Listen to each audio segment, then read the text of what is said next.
और अब बात करते हैं बांग्लादेश की, जहां पर कैसे हिंदुओं को एक के बाद एक निशाना बनाया गया। आक्रोश अब लोगों का पूरी दुनिया में देखने को मिल रहा है। हर कोई इंतजार कर रहा है कि आखिर कब ये घटनाएं रुकें और कैसे इंसाफ आखिर यहां पर मिलता है तमाम हिंदुओं को लेकर जिस तरीके के हालात हैं। क्योंकि गुस्सा इसलिए भी बढ़ रहा है कि हिंदुओं पर जिस तरीके से यह अत्याचार किया गया, अब कट्टरपंथियों का जो आतंकी कनेक्शन है वो भी सामने आ रहा है। इसी के चलते भारत के पूर्वोत्तर राज्यों को भी अब अलर्ट पर रखा गया है। वहां पर भी नजर इस वक्त पैनी की गई है।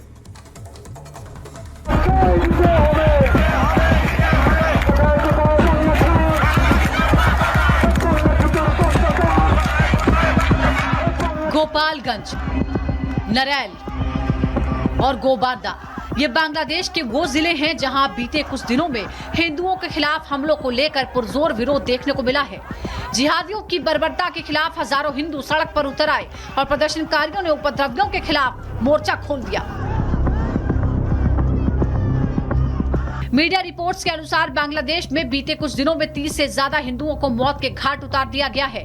500 से ज्यादा घरों और दुकानों में तोड़फोड़ और लूटपाट की गई, जबकि सैकड़ों घरों में आगजनी के साथ मंदिरों में भी तोड़फोड़ की घटनाएं सामने आई हैं।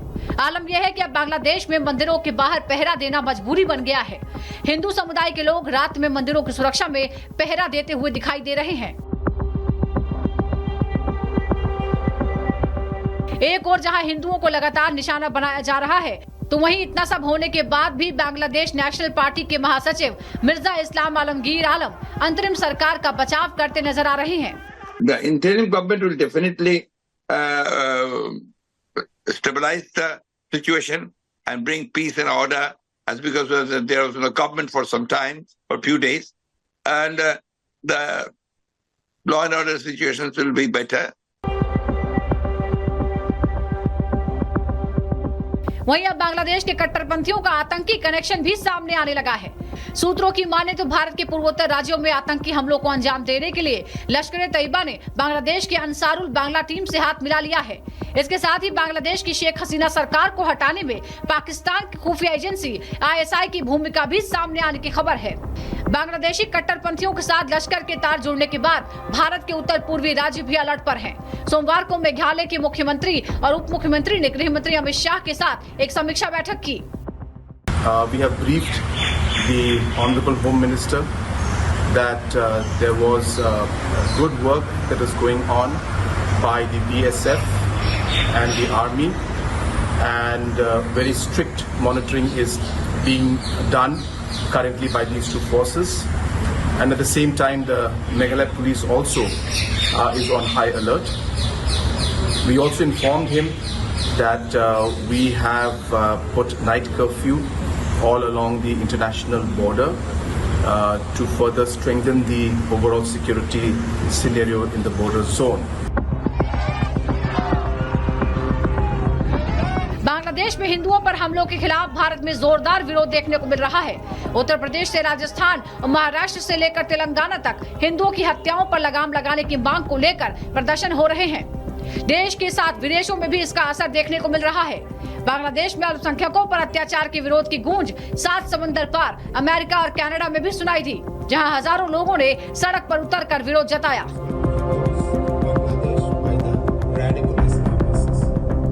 दुनिया भर में विरोध के बावजूद बांग्लादेश में हिंदुओं पर अत्याचार थमने का नाम नहीं ले रहा है। ऐसे में उपद्रवियों के खिलाफ कोई ठोस कदम न उठाना बांग्लादेश की अंतरिम सरकार पर भी सवाल खड़े कर रहा है। अब ये देखना अहम होगा कि आखिर कब यूनिट सरकार कट्टरपंथियों पर लगाम लगाने के लिए कोई बड़ा एक्शन लेती है। Bureau report, Republic Bharat. Bangladesh हिंसा को लेकर तमाम सवाल हैं, उन सवालों का जवाब हर कोई तलाशने की कोशिश कर रहा है। इस बीच खबर यह भी आ रही है कि लश्कर का हाथ हो सकता है। तथ्यों से ये जानकारी हम आपके सामने रख रहे हैं। लश्कर-ए-तैयबा और अंसारुल्लाह बांग्ला टीम का गठजोड़ बताया जा रहा है। जो तस्वीरें बांग्लादेश से तबाही की निकलकर सामने आई 2022 में, देखिए लश्कर और अंसारुल्लाह बांग्ला टीम ने हाथ मिलाया था, एक साथ आ गए थे ये दोनों संगठन, और भारत को पूर्वोत्तर राज्यों में हमले के लिए इन्होंने बाकायदा बेस कैंप बनाने शुरू कर दिए थे। यानी इनकी तैयारी थी और तबाही मचाने की और एक तरह से विनाश लीला करने की। 2022 में एबीटी के 100 आतंकी त्रिपुरा में घुसने की फिराक में थे, जिन्हें रोक दिया गया था। लश्कर और एबीटी की बांग्लादेश में हिंदुओं पर हमले की साजिश थी, जो हिंदुओं पर लगातार टारगेट किलिंग की कोशिश देख रहे हैं या उनके घरों को आके हवाले किया जा रहा है, वो सारी तैयारी इन दोनों संगठनों ने, आतंकी संगठनों ने मिलकर की थी। हिंदुओं पर टारगेटेड अटैक से बांग्लादेश में सनसनी फैलाने का प्लान था और कुछ इसी प्लान पर एक्टिव होते बांग्लादेश में वो जो तमाम भीड़ थी, जिसे पहले प्रदर्शनकारी कहा जा रहा था आरक्षण के खिलाफ, वो दंगाइयों में कब तब्दील हो गई, हिंदू विरोधी कट्टरपंथियों में कब तब्दील हो गई, ये किसी को समझ नहीं आया। इसी से जुड़ी बड़ी जानकारी अब आपको देंगे मीनाक्षी। बिल्कुल, अब आपको 6 तस्वीरें दिखा देते हैं कि आखिरकार हिंदुओं पर हो रहे अत्याचार को लेकर के कहां विरोध हो रहा है। कोल्हापुर महाराष्ट्र की तस्वीर आप देख सकते हैं, जहां पर हिंदू संगठन और साथ ही हिंदू बाहर निकले हुए हैं और मांग कर रहे हैं कि बांग्लादेश में हिंदुओं के ऊपर जिस तरीके से अत्याचार हो रहा है वो नहीं होना चाहिए। सिलीगुड़ी, पश्चिम बंगाल में इसी तरीके से विरोध प्रदर्शन हो रहा है, तो साथ ही तस्वीर आ रही है महाराष्ट्र से भी। महाराष्ट्र में भी विरोध किया जा रहा है, असम में भी, करीमगंज में भी इसी तरीके से विरोध किया जा रहा है कि बांग्लादेशी हिंदुओं पर आखिरकार अत्याचार क्यों और कब रुकेगा, क्योंकि नई सरकार का गठन हो चुका है और ऐसे में मांग ये की जा रही है कि अब हिंदुओं पर जिस तरीके से यहाँ न केवल आम लोग अत्याचार कर रहे हैं, बल्कि इसी के साथ साथ जो आसपास के लोग हैं और उनके अलावा अब सेना ने भी अत्याचार करना शुरू कर दिया है, जिसे बंद करना चाहिए। दिल्ली से लेकर के असम तक हर तस्वीर सामने आ रही है, जहां पर विरोध प्रदर्शन किया जा रहा है बांग्लादेशी हिंदुओं पर हो रहे अत्याचार को लेकर के। खबरों में आगे बढ़ेंगे, अब आपको दिखाते हैं 2 मिनट में भारत।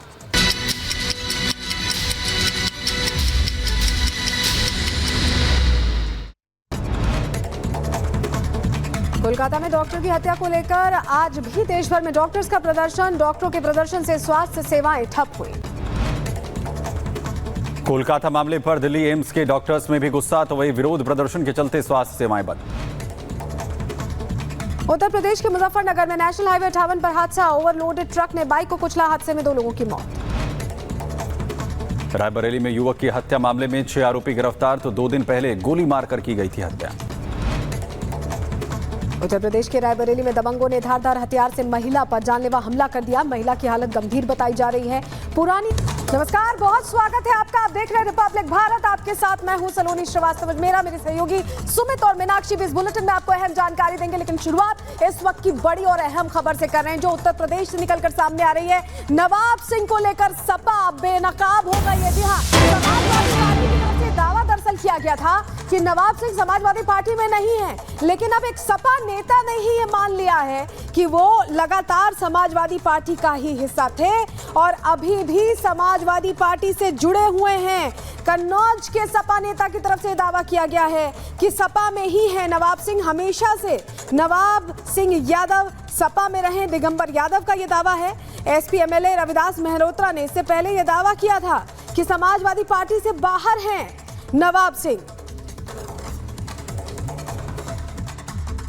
यहाँ पे जो जिला प्रशासन है, अनावश्यक तरीके से लड़की पर दबाव बना करके और उनके पेरेंट्स जो आए हैं उन पर दबाव बना करके जबरदस्ती उसका परीक्षण कराना चाहते हैं। जानबूझ के प्रशासन राजनीतिक दृष्टिकोण से, राजनीतिक प्रेशर में आकर नवाब सिंह जी को फंसाने का काम कर रहा है। ये कहना लोगों का गलत है कि वो पार्टी से किनारा कर रहे हैं। वो समाजवादी पार्टी थे, हैं और आज भी समाजवादी पार्टी का कार्य कर रहे हैं। आज समाजवादी पार्टी की तरफ से जो नौजवानों छात्रों की ओर से तहसील स्तर पर बेरोजगारी को लेकर जो धरना था, उसका आयोजन होना था, उसमें ये मुख्य अतिथि थे तिरवा तहसील के। जो नवाब सिंह यादव गिरफ्तार हुए हैं, उनका समाजवादी पार्टी से पिछले 5-6 वर्षों से कोई संबंध नहीं है और वो समाजवादी पार्टी के ना प्राइमरी मेंबर हैं ना एक्टिव मेंबर हैं। इसमें जो भी दोषी हो उनके खिलाफ कड़ी से कड़ी कार्रवाई होनी चाहिए।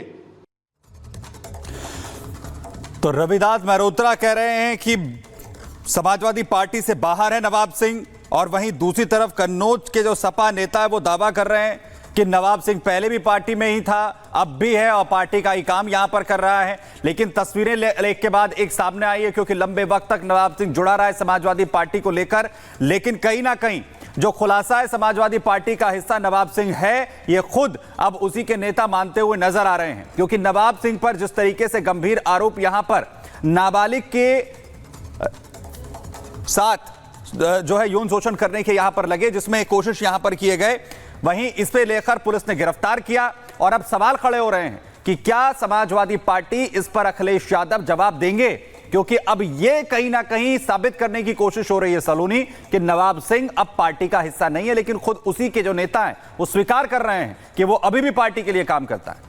और सबसे बड़ी बात है कि अयोध्या का प्रकरण सामने आया, मोहित खान सामने आया और उसके बाद उस दौरान तो डीएनए टेस्ट की बात हो रही थी, यहां दुष्कर्म की कोशिश की गई और इसको लेकर शिकायत 112 पे पीड़िता ने खुद की, जिसके बाद नवाब सिंह को पकड़ा गया है, गिरफ्तार किया गया है। पहले तो ये कहा गया कि नवाब सिंह साथ नहीं है पार्टी के, और अब सपा नेता खुद गवाही दे रहे हैं कि समाजवादी पार्टी का ही काम करते हैं नवाब सिंह यादव।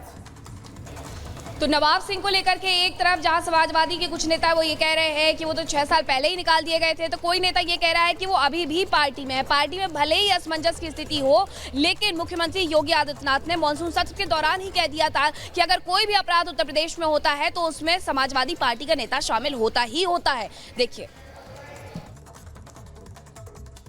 अयोध्या का यह मामला है जिसमें अयोध्या में मोइन खान जो समाजवादी पार्टी का नेता है, अयोध्या के सांसद की टीम का सदस्य है, 12 वर्षीय एक नाबालिग बच्ची के साथ दुष्कर्म का कृत्य में शामिल पाया गया। अभी तक समाजवादी पार्टी ने उसके खिलाफ कार्रवाई नहीं की है। मैं ये नहीं समझ पा रहा हूं कि ये सब क्या है। अब क्या ये कोई समाजवादी पार्टी ना बोले? आपका एक्टिव मेंबर है, आपके सांसद के साथ बैठ रहा है, खा रहा है, उनके साथ चल रहा है, और इस प्रकार के अपराधियों को आप कहते हैं साहब गोली मार रहे हैं, क्या माला पहनाएंगे क्या? मुझे आश्चर्य होता है। अब इस प्रकार का तो एक ताजा उदाहरण है, इस समाज के लिए सबसे बड़े कलंक है, इस समाज का कोड है, और इस कोड को जब तक हटाएंगे नहीं तब तक उत्तर प्रदेश की स्थिति को ठीक करने में कठिनाई होगी। सौरभ दुबे साहब हमारे साथ यहां पर जुड़ रहे हैं, राजनीतिक विश्लेषक हैं। दुबे साहब, बड़ी बात यह है कि एक के बाद एक घटनाएं होना, उसके आरोप समाजवादी पार्टी के नेताओं पर लगना, और इस केस में नवाब सिंह को यह कहना कि ये तो पार्टी का हिस्सा ही नहीं है। अब तो खुद पार्टी के नेता कह रहे हैं कि वो था, है और रहेगा और काम कर रहा है अभी पार्टी के लिए। देखिए, बेशर्मी की जो है वो इंतहा हो गई। जिस प्रकार से इनके तमाम नेता जब पकड़े जाते हैं तो पार्टी जो है सीधा सीधा इनसे पल्ला झाड़ लेती है। ये कहीं अपने आप में जो है ये बहुत ही शर्मनाक है। अब मैं आपको एक चीज दिखा रहा हूं, आप अपने कैमरामैन से कहिए कि इसको जो है क्लोज करके दिखाएं। ये देखिए, अखिलेश यादव जी का लेटर है, और कब का लेटर है? 25 जुलाई 2024। इसी 25 जुलाई 2024 पिछले महीने का जो है जुलाई महीने का लेटर है, जिसमें लिखा हुआ है कि आपकी माता जी का स्वर्गवास हो गया है। नवाब सिंह यादव, प्रिय नवाब सिंह यादव और पूर्व ब्लॉक प्रमुख कन्नौज, यहाँ पर अखिलेश यादव जी ने इनको जो है सांत्वना प्रदान की है। तो ये पिछले महीने का जो है पत्र लिखा हुआ अखिलेश यादव जी का है। तो ये स्पष्ट रूप से यहाँ पर सत्यता तो दिखाई दे रही है।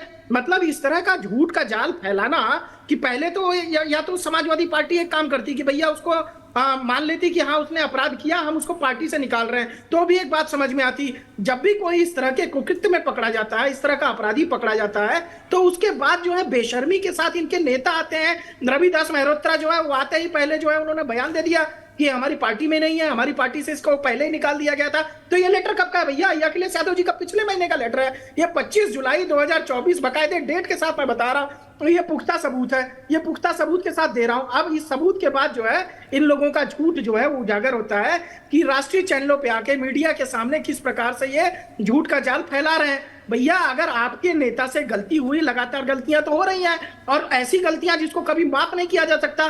समाजवादी पार्टी महिलाओं को लेकर के कितना संवेदनहीन है, इनके इस बयान से पता चलता है नेताओं के कि अगर महिला के प्रति कोई अपराध होता है तो वो पल्ला झाड़ लेते हैं, महिलाओं के प्रति कोई उनके कार्यकर्ता घटना करते हैं उनके नेता, और ये तो बड़े बड़े नेता हैं जो पकड़े जा रहे हैं। अभी एक आरोपी अयोध्या में बैठा हुआ है आपका, उसको जो है वहां के सांसद बचाने में लगे हुए सौरभ हैं। दुबे, आप और कई उसके बाद बातें ऐसी कह रहे हैं जिस पर समाजवादी पार्टी का जवाब लेना भी बहुत जरूरी है। फखरुल हसन साहब हमारे साथ जुड़ गए, प्रवक्ता है समाजवादी पार्टी के। फखरुल जी, देखिए सौरभ दुबे भी ये कह रहे हैं कि बार बार मामले सामने आ रहे हैं और फिर पल्ला झाड़ लिया जाता है। कभी कह दिया जाता है कि डीएनए टेस्ट पहले करवाइए, जांच करवाइए, फिर बात करिए, या कभी ये कह दिया जाता है कि वो नेता तो हमारी पार्टी से जुड़ा ही हुआ नहीं है, जबकि उस नेता को लेकर लगातार साक्ष्य सामने आते रहते हैं कि वो जुड़ा हुआ है। क्या जवाब देंगे? ये पत्र है